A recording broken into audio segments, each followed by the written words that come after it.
चाहे जानबूझकर और चाहे अज्ञानता में, दोनों ही सिचुएशंस में हमें फल जरूर मिलेगा।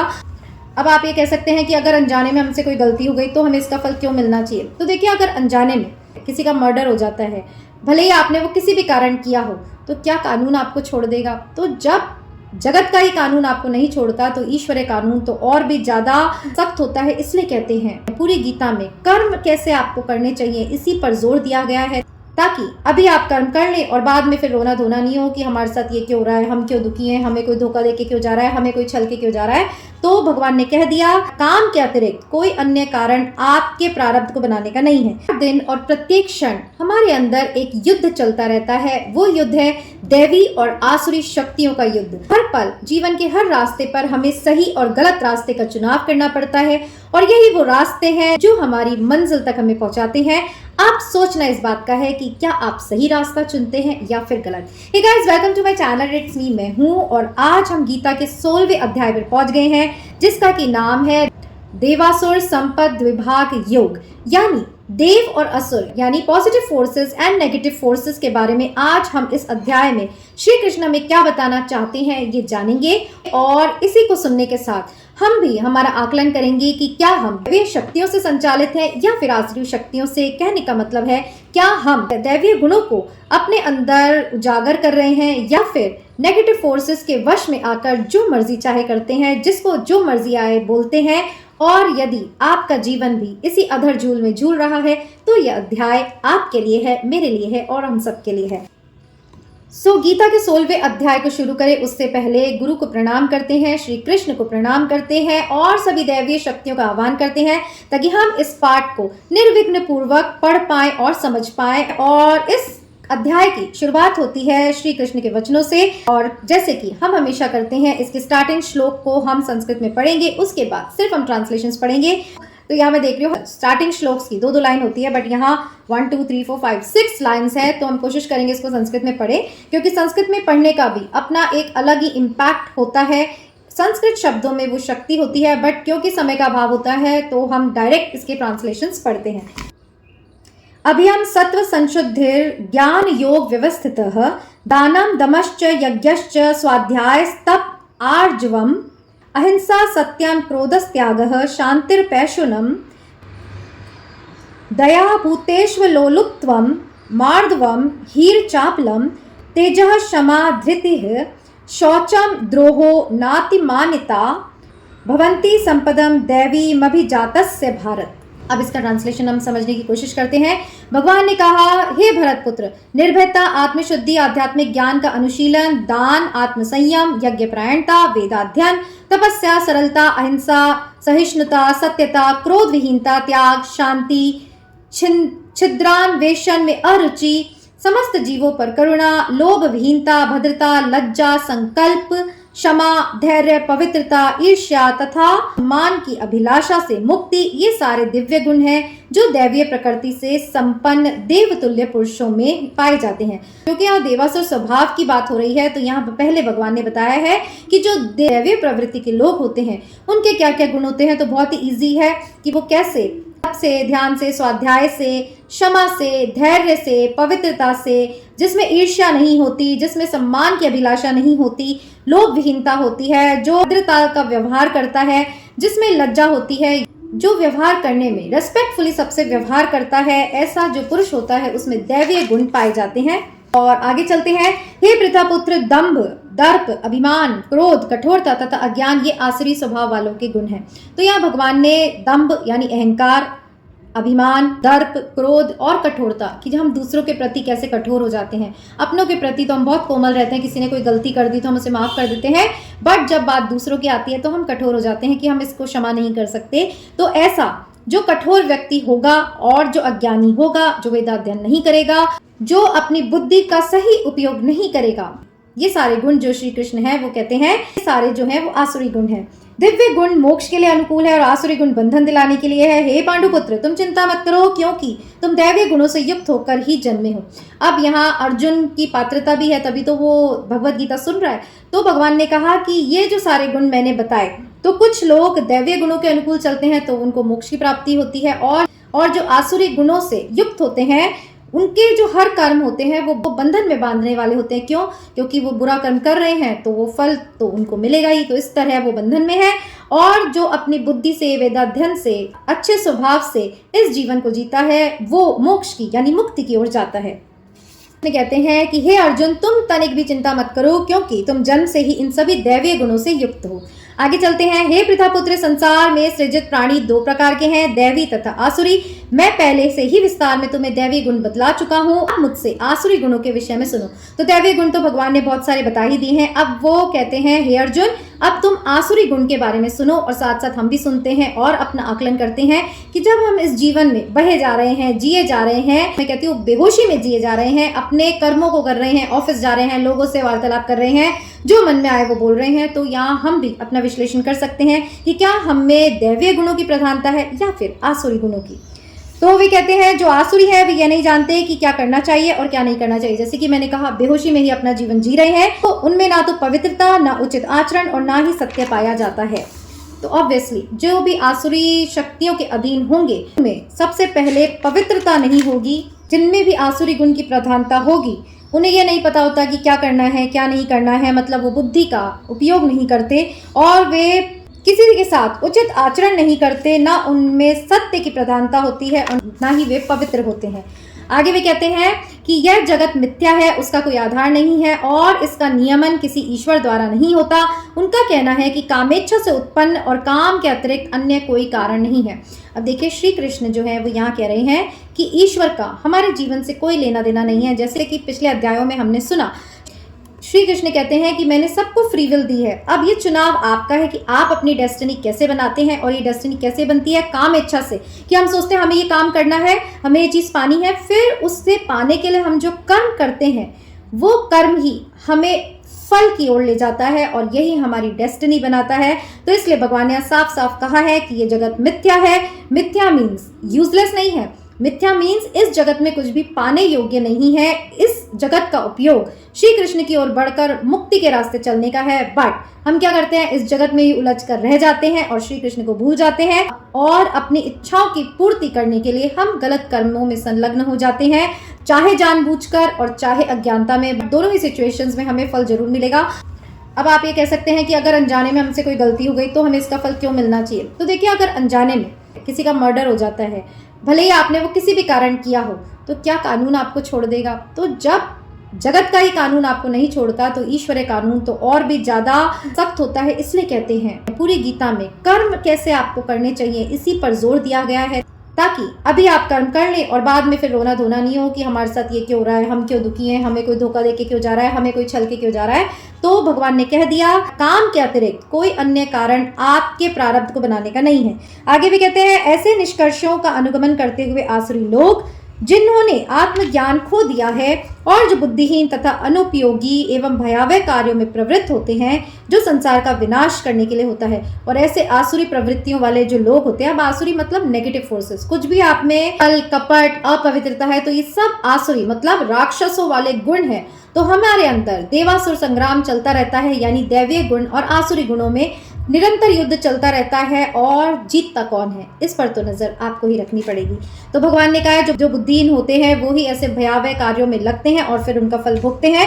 कभी न संतुष्ट होने वाले काम का आश्रय लेकर तथा गर्व के मध्य एवं मिथ्या प्रतिष्ठा में डूबे हुए आसुरी लोग इस तरह मोहग्रस्त होकर सदैव क्षणभंगुर वस्तुओं के द्वारा अपवित्र कर्म का व्रत लिए रहते हैं। और ऐसे लोग जो होते हैं वो आसुरी प्रवृत्ति के कारण मोह में ग्रस्त होते हैं। देखिए, मोह नहीं होगा किसी चीज के प्रति, अपने बीवी बच्चों इनके प्रति, तो फिर इंसान गलत काम करेगा ही क्यों। तो मोह में आसक्त होकर वो गलत कार्यों में लिप्त होते हैं और क्षणभंगुर यानी कुछ ही क्षण में नष्ट होने वाली चीजों के लिए अपवित्र कर्मों में लिप्त होते रहते हैं और फिर उनका फल भोगते रहते हैं। आगे भी कहते हैं, उनका विश्वास है कि इंद्रियों की तुष्टि ही मानव सभ्यता की मूल आवश्यकता है।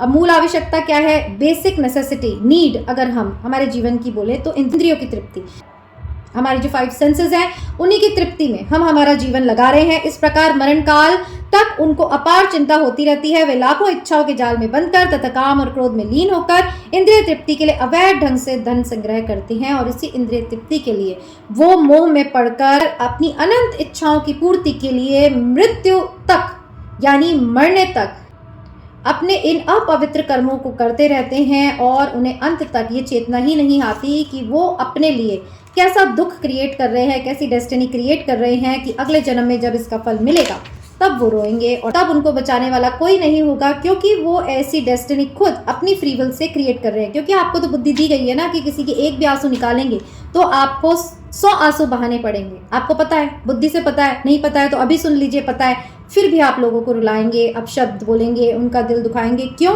क्योंकि ये जो इंद्रिय हमारी वो वश में ही नहीं होती। हम सोचते हैं इसने हमें जवाब दिया तो हम भी उसे वैसा जवाब दें। अरे भाई, वो अपने कर्मों का फल भोगेगा। आप भी भोगना चाहते हैं तो करते रहिए, जो मन में आए टिट फॉर टैट करते रहिए और फिर जैसा फल उसको मिलेगा वो फल भोगने के लिए तैयार रहिए। ऐसा है ये कर्मजाल। इसलिए कहते हैं कर्मों में सजगता रखिए। जो जो कर रहा है वो अपनी डेस्टिनी का निर्माण कर रहा है। आप अपने आंसर शीट में जो लिखेंगे उसी के नंबर आपको वो परमपिता परमेश्वर श्री कृष्ण यानी हमारे एग्जामिनर देंगे। क्या आपको किसी भी और की कॉपी में लिखे गए आंसर्स के नंबर दिए जाते हैं? नहीं। तो आज से ही ये गार्ड बांध लीजिए कि हमें अपने जीवन रूपी पेपर में वही सब लिखना है जिसके नंबर जब हमें मिले तो मन प्रसन्नित हो, मन खिन्न ना हो कि ये हमने क्या कर दिया, या आते हुए भी हमने ये गलत कर दिया और हमारे नंबर कट गए और हम फेल हो गए। तो ऐसी ही अवेयरनेस आपको अपने जीवन में रखनी है, तो आपका जीवन धन्य हो सकता है और आप मुक्त भी हो सकते हैं। आगे कहते हैं आसुरी व्यक्ति सोचता है आज मेरे पास इतना धन है, अपनी योजनाओं में और अधिक धन कमाऊंगा। इस समय मेरे पास इतना है किंतु भविष्य में बढ़कर और अधिक हो जाएगा। वह मेरा शत्रु है, मैंने उसे मार दिया है और मेरे अन्य शत्रु भी मार दिए जाएंगे। मैं सभी वस्तुओं का स्वामी हूँ, मैं भोक्ता हूँ, मैं सिद्ध शक्तिमान तथा सुखी हूँ, मैं सबसे धनी व्यक्ति हूँ और मेरे आसपास मेरे कुलीन संबंधी है, कोई अन्य मेरे समान शक्तिमान तथा सुखी नहीं है। मैं यज्ञ करूंगा, दान करूंगा, इस तरह आनंद मनाऊंगा। इस प्रकार ऐसे व्यक्ति अज्ञानवश मोहग्रस्त होते रहते हैं। आप देखिए कितनी सिंपल लैंग्वेज में श्री कृष्ण ने समझा दिया। और क्या हम भी यही नहीं करते? हम सोचते हैं अभी तो कैसे ना कैसे बटोर लो, ये भी हमारा हो जाए, वो भी हमारा हो जाए, फिर थोड़ा बहुत दान पुण्य कर देंगे और हमारे कर्मों के फल से हम बच जाएंगे। तो ऐसा नहीं होता। दान पुण्य का फल मिलेगा तो अनीति से कमाए गए धन का भी फल आपको मिलेगा। और ऐसे व्यक्ति जो होते हैं अपने आप को शक्तिशाली समझते हैं, कहते हैं ना 30 मार का समझते हैं और सोचते हैं हमारा कोई कुछ नहीं बिगाड़ सकता, हम प्रसन्न रहेंगे, जीवन यापन करेंगे। बट कोई भी एक घटना जब उनके जीवन में घटित होती है उनके पाप कर्मों के फलस्वरूप, फिर वो करहा उठते हैं कि हे ईश्वर हमें बचाओ, बट कर्म फल तो भोगना ही पड़ेगा। तो इसका यही सब मतलब है। और यहाँ मुझे एक बात याद आ रही है, तो एक पिक्चर में था कि एक व्यक्ति जो है वो मरने वाला होता है और उस सभी बच्चे उसके इकट्ठे हो जाते हैं, तो उससे बोलते हैं कि भाई अब तो सब बच्चे हैं, तुम प्राण छोड़ दो, इतनी उम्र हो गई है, अब किस बात की चिंता। तो वो कहते हैं कि मैंने जो धन बटोरा है वो मेरी 7 पुश्ते मतलब 7 जनरेशन तो आराम से जीवन यापन कर सकती है, बट 8th जनरेशन का क्या होगा? इस दुख के कारण, इस मोह के कारण मैं शरीर नहीं छोड़ पा रहा हूँ। तो ऐसे ही मोह में अगर आप भी हैं तो अभी से जाग जाइए। देखिए कोई काम नहीं आता। आज जो कलयुग है हम देख रहे हैं, बच्चे काम नहीं आते आजकल। तो कहते हैं ना पति पत्नी का साथ ही, मित्र बंधन ही आपको जीवन में शांति दे सकता है। बाकी हर कोई आपका साथ छोड़ देगा, हर कोई धोखा देगा। बट आज हम देख रहे हैं पति पत्नी साथ रहते हुए भी एक दूसरे से शत्रुपूर्वक व्यवहार करते हैं। तो ये सफ़र, मैं कहती हूँ तो ये सफ़र आपका है। इस सफ़र में आप अकेले हैं, हम सफ़र के होते हुए भी अकेले हैं। किसके लिए आपको कमाना है उतना ही करिए कि आपके बच्चों को कमी ना हो, बट उनके लिए अनीति से धन जोड़ें और फिर वो अपने बच्चों के लिए धन जोड़ें, फिर वो अपने बच्चों के लिए धन जोड़ें। और आप खाली हाथ आए हैं, खाली हाथ जाएंगे। अपना जीवन यूं सिर्फ अपनों के लिए ही जुटाने में अगर आप लगे रहेंगे तो इस कीमती जीवन को आप खो रहे हैं। सब कर्म करिए पर उसमें पवित्रता होनी चाहिए और ये होश भी होना चाहिए कि हर चीज़ की अति जो होती है वो बुरी होती है, अति सदा वर्जिए। इसीलिए होशपूर्वक जीने की कला ही गीता हमें यहाँ सिखाती है। और अगर आपने सारे अध्याय पढ़े होंगे तो आपको भी किसी मात्रा में अवेयरनेस जरूर आई होगी, ऐसी मुझे आशा है। और यही इस सीरीज को चलाने का पर्पस है। आगे चलते हैं। इस प्रकार अनेक चिंताओं से उद्विग्न होकर तथा मोह जाल में बनकर वे इंद्रिय भोग में अत्यधिक आसक्त हो जाते हैं और नरक में गिरते हैं।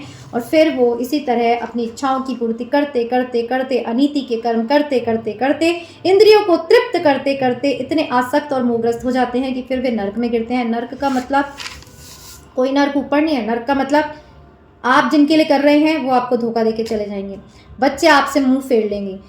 इंद्रियों की तृप्ति के लिए भोग भोग कर आपने अपने शरीर को ऐसा कर लिया है कि अब आपके भोगने की कुछ स्थिति नहीं रही, खाना नहीं खाया जा रहा, बिस्तर से उठा नहीं जा रहा। तो ये सारे जो हैं वो नरक ही हैं। इनसे अगर बचना है तो कर्मों की पवित्रता अभी भी समय है, हमें अपने अंदर जरूर लानी चाहिए। आगे चलते हैं। अपने को श्रेष्ठ मानने वाले तथा सदैव घमंड करने वाले, संपत्ति तथा मिथ्या प्रतिष्ठा के मोहग्रस्त लोग किसी विधि विधान का पालन न करते हुए कभी कभी नाम मात्र के लिए बड़े ही गर्व के साथ यज्ञ करते हैं। और ऐसे जो लोग हैं वो सब प्रकार की अनीति करते हुए, कुछ दान पुण्य करके, यज्ञ करके ये सोचते हैं कि हम हमारे कर्म फलों से मुक्त हो जाएंगे, बट ऐसा नहीं होता जी। जो कर्म किए हैं उसे भोगना ही पड़ेगा, अच्छे का भी मिलेगा तो बुरे का भी मिलेगा।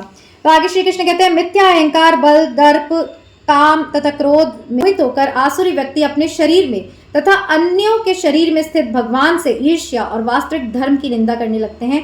अब जिनके शरीर में ये आसुरी शक्ति अपना कब्जा जमा लेती हैं और उसे ये कब्जा अब नियंत्रण देता कौन है? हम स्वयं। जब हम बुरे कर्मों में लिप्त रहेंगे तो हम आसुरी शक्तियों के ही अधीन रहेंगे और फिर वो अपना साम्राज्य हमारे अंदर बैठा लेती है। और ऐसे आसुरी व्यक्ति दिव्य गुणों वाले व्यक्ति, यानी जो दैवीय गुणों वाले व्यक्ति होते हैं, उनसे ईर्ष्या करते हैं, उनकी अच्छाई से जलते हैं, उनको जो ईश्वर दे रहा है उससे ईर्ष्या रखते हैं, जलन रखते हैं और वो वास्तविक धर्म की निंदा करने लगते हैं कि कुछ धर्म वर्म नहीं होता, कर्मों पे जिंदगी है जी, खाओ पियो मस्त रहो और कुछ रखा नहीं है। तो ऐसे जो लोग होते हैं उनमें अहंकार होता है, उनमें बल का दर्प होता है और काम और क्रोध, ये सारे आसुरी गुण होते हैं जो उन्हें गर्त में लेके जाते हैं। आगे वे कहते हैं, जो लोग ईर्ष्यालु तथा क्रूर हैं और नराधम हैं उन्हें मैं निरंतर विभिन्न आसुरी योनियों में भव सागर में डालता रहता हूँ। अब ईश्वर कहते हैं कि जो लोग ईर्ष्यालु होते हैं, देखिए ईर्ष्या, जेलसी जो आज कलयुग में सबसे ज्यादा दिखाई देती है। अरे दूसरों की छोड़िए, भाई भाई से ईर्ष्या करता है, बहन बहन से ईर्ष्या करती है, सास बहू से, बहू सास से। हमारे रिश्तों का बेस जो है वो ईर्ष्या हो गया है। हम किसी को के लिए कुछ कर नहीं सकते, बट उसे जो अपने प्रारब्धवश मिल रहा है उससे हम ईर्ष्या रखते हैं, जलन रखते हैं। तो देखिए वो डेस्टिनी उसने अपने कर्मों से क्रिएट करी है, आप अपने कर्मों से क्रिएट कर रहे हैं। और भगवान कह रहे हैं जो ईर्ष्यालु होते हैं, मीन जेलसी करने वाले होते हैं, और जो क्रूर होते हैं, दूसरों के प्रति बहुत ज्यादा कठोर होते हैं, वो लोग जो है वो नरों में अधम, यानी शीर्ष कोटि के अधम पुरुष होते हैं। जो मतलब ये जो दो आसुरी गुण होते हैं, एक ईर्ष्या और एक क्रूरता, तो भगवान कहते हैं उन्हें मैं आसुरी योनियों में ही निरंतर इस पृथ्वी पर भेजता रहता हूँ, डालता रहता हूँ इस भवसागर में। वो कभी भी मुक्त नहीं हो पाते। और जब हम देखते हैं कि कोई व्यक्ति इतना आतताई होता है तो उसका अंत आप देख लीजिए कि क्या होता है। इस बात से डरना चाहिए, कर्मों को करने से डरना चाहिए। और यही गीता हमें कर्म कैसे करने चाहिए वो भी सिखाती है। तो इसलिए गीता की जो प्रामाणिकता है वो आज के युग में भी उतनी ही इम्पोर्टेंट है जितनी कि हर युग में थी। तो इसलिए इस सीरीज को अगर आपने कोई भी एपिसोड मिस कर दिया हो तो जरूर से स्पिरिचुअल अवेकनिंग अपने अंदर लाने के लिए आपको इस पार्ट को सुनना चाहिए। हे कुंती पुत्र, ऐसे व्यक्ति आसुरी योनि में बारंबार जन्म ग्रहण करते हुए भी मुझ तक नहीं पहुंच पाते। वे धीरे धीरे अत्यंत अधम गति को प्राप्त होते हैं। और ऑब्वियसली जिस व्यक्ति में आसुरी प्रवृत्ति है, मीन्स नेगेटिव फोर्सेस है, वो व्यक्ति वो कितने ही जन्म ले ले वो मुझ तक नहीं पहुंच पाएगा। क्योंकि अगर जगत को हम माने ये रास्ता है और आपने ईश्वर का रास्ता पवित्रता से, चित्त शुद्धि से, इंद्रियों के संयम से जाता है और आप इसका उल्टा रास्ता पकड़ रहे हैं, क्रूरता कर रहे हैं, ईर्ष्या कर रहे हैं, इंद्रियों के वशीभूत भोग किए जा रहे हैं, विलासिता में डूबे हैं, तो फिर अगर ईश्वर का रास्ता इस ओर है और आप इस ओर का रास्ता पकड़ रहे हैं तो फिर ईश्वर आपको कहाँ से मिलेंगे, मंजिल आपको कैसे मिलेगी? सिंपल है बट बहुत ही ज़्यादा इंपॉर्टेंट है। इस नर्क के 3 द्वार हैं, काम, क्रोध तथा लोभ। अब इस नर्क के द्वार कौन है? काम, क्रोध तथा लोभ, ये तीनों। इसकी एक्सप्लेनेशन की जरूरत नहीं है। अगर आप गुस्सा करते हैं, लोभ हैं और आप कामी प्रवृत्ति के हैं, सारे टाइम आप सिर्फ शारीरिक सुख लेने में ही रत रहते हैं या उसका चिंतन करते रहते हैं, अपनी कॉन्शियसनेस को ऊपर नहीं उठाते, तो फिर आप जो है वो नर्क की ओर जा रहे हैं, मीन्स अपने जीवन को बिगाड़ रहे हैं। प्रत्येक बुद्धिमान व्यक्ति को चाहिए कि इन्हें त्याग दे और इन्हें त्याग दी, क्योंकि इनसे आत्मा का पतन होता है। जी बिल्कुल, अगर आप किसी पे क्रोध करेंगे या आप में लालच होगा तो आत्मा का उत्थान कैसे ही होगा? आप अपनी कॉन्शियसनेस को जब ऊंचा स्तर पे करेंगे, पवित्रता की ओर ले जाएंगे, तभी आप जो है इन सभी चीज़ों से बच पाएंगे। और काम का यहाँ मतलब है, अगर आपकी इंद्रिय किसी भी विषय में सुख लेने की आकांक्षा रखती है तो फिर जो भी जगत के सुख है वो हमेशा निम्न स्तर के होते हैं और फिर वो आपको पवित्रता की ऊंचाई पर, हायर कॉन्शियसनेस लेवल पर जीने नहीं देंगे। इसीलिए ये तीनों नर्क की ओर ले जाने वाले रास्ते हैं और हमें संयम से अपनी इंद्रियों को वश में करके इसे ईश्वर की ओर मोड़ देना चाहिए। हे कुंती पुत्र, जो व्यक्ति इन तीनों नर्क द्वारों से बच पाता है वह आत्म साक्षात्कार के लिए कल्याणकारी कार्य करते हैं। इस प्रकार क्रमशः परम गति को प्राप्त होते हैं। और जो लोग इसके ऑपोजिट करते हैं, मतलब इन्हें वश में करते हैं, काम, क्रोध और लोभ, इन्हें अगर वश में करते हैं तो फिर वो अपने आत्म साक्षात्कार की ओर जाते हैं। मीन्स वो जान जाते हैं कि मैं कौन हूँ, मुझे कैसे कर्म करने हैं और ईश्वर की पवित्रता की ओर मुझे कैसे अग्रसर होना है। आगे वे कहते हैं, जो शास्त्रों के आदेश की अवहेलना करते हैं, मनमाने ढंग से कार्य करते हैं, उसे ना तो सिद्धि, न सुख, ना ही परम गति प्राप्त होती है। और यही हम कलयुग में देख रहे हैं। संत कुछ नहीं, शास्त्र कुछ नहीं, जिए जा रहे हैं, मर्जी का किए जा रहे हैं। तो जो ऐसे लोग होते हैं, श्री कृष्ण कहते हैं कि उन्हें ना तो सुख की प्राप्ति होती है, न सिद्धि की और न परम गति की। मतलब वो अपने जीवन में किसी भी हाईएस्ट एस्थेटिक पॉइंट तक नहीं पहुंच पाते। अंत में श्री कृष्ण कहते हैं, अतः मनुष्य को ये जानना चाहिए कि शास्त्रों के विधान के अनुसार क्या कर्तव्य है और क्या अकर्तव्य है। उसे ऐसे विधि विधानों को जानकर कर्म करना चाहिए जिससे वे क्रमशः ऊपर उठ सके। तो यहाँ अंत में श्री कृष्ण कहते हैं कि शास्त्रों का अध्ययन जरूर करना चाहिए और उससे ये जानने की कोशिश करनी चाहिए कि क्या कर्म करने योग्य है और क्या कर्म नहीं करने योग्य है। ये जो देवासुर स्वभाव का जो चैप्टर था वो इसलिए भी इम्पॉर्टेंट है क्योंकि देखिए आज के ज़माने में कोई आपको राक्षस ऐसा नहीं दिखाई देगा। जैसे कि पुराने ज़माने में थे तो वो दिखते थे कि राक्षस हैं, बट आज जब हम अपना जीवन जी रहे हैं तो चारों ओर हम जैसे लोग ही जिन आसुरी शक्तियों के अधीन हो जाते हैं तो फिर वो ही आज के युग के राक्षस हैं। कहने का मतलब है आप जब तक अपने में वो दैवीय गुण, दैवीय शक्ति, स्पिरिचुअल अवेकनिंग नहीं जगाएंगे, आप भी इन्हीं गुणों के अधीन रहेंगे, इन्हीं स्वभावों के अधीन रहेंगे और स्वर्ग और नर्क भोगते रहेंगे। तो इस चैप्टर में हमने सारे गुण देखे क्या कि आसुरी गुण क्या होते हैं और दैवीय गुण क्या होते हैं और हमारे अंदर निरंतर इन गुणों का युद्ध चलता रहता है। दोनों ही गुण एक दूसरे को परास्त करने में लगे रहते हैं। अब यहाँ आता है मन का रोल कि मन से आप किन गुणों को चुनते हैं।